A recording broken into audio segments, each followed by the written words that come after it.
কোটা সংস্কার আন্দোলনের নামে দুর্বৃত্তদের হামলায় ঢাকার 2 সিটি কর্পোরেশন সহ কয়েকটি জেলা পরিষদ ও পৌরসভা ক্ষতিগ্রস্ত হয়েছে বলে জানিয়েছেন এলজিআরডি মন্ত্রী তাজুল ইসলাম।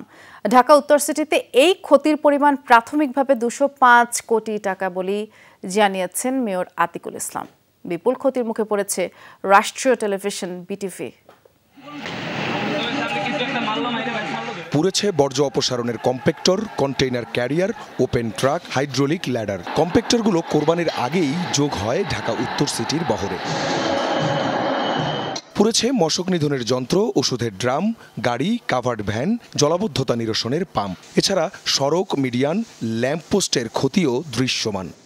সেবাদানকারী প্রতিষ্ঠানকে যদি এইভাবে টার্গেট করা হয়, এটি অত্যন্ত দুঃখজনক এবং এটির আমি বিচার চাই। অনুরোধ করব আইনশৃঙ্খলা বাহিনীকে যত দ্রুত সম্ভব যারা এগুলা পুড়িয়েছে তাদেরকে আইনের আওতায় এনে জনসম্মুখে তাদের বিচার করতে হবে।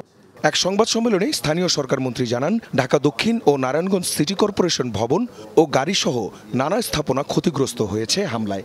দুষ্কৃতিকারীরা যেখান থেকে এসে ঢাকাতে এরকম তাণ্ডব চালাইছেন এবং সারা বাংলা পৃথিবীর কাছে বাংলাদেশের ভাবমূর্তি নষ্ট করেছেন, তাদের ব্যাপারে রাষ্ট্র সঠিক সিদ্ধান্ত নেবে। দুপুরে বাংলাদেশ টেলিভিশন ভবনে ক্ষতির চিত্র দেখতে যান তথ্য সচিব। জানান, অজ্ঞাতনামাদের আসামি করে মামলা করেছে বিটিভি। ভাঙচুর ও অগ্নিসংযোগের ঘটনায় হয়েছে আলাদা 2টি তদন্ত কমিটি। একটি তদন্ত কমিটি করে দিয়েছি যেটির ক্ষয়ক্ষতি নির্ধারণ করা। আমরা বলেছি 10 কার্য দিবসের মধ্যে এটি করতে। বিটিভিতে কি পরিমাণ ক্ষয়ক্ষতি হয়েছে সে তথ্য পেতে আরও সময় লাগবে বলে জানান তথ্য সচিব। আখলাকুস সাফা, যমুনা নিউজ, ঢাকা।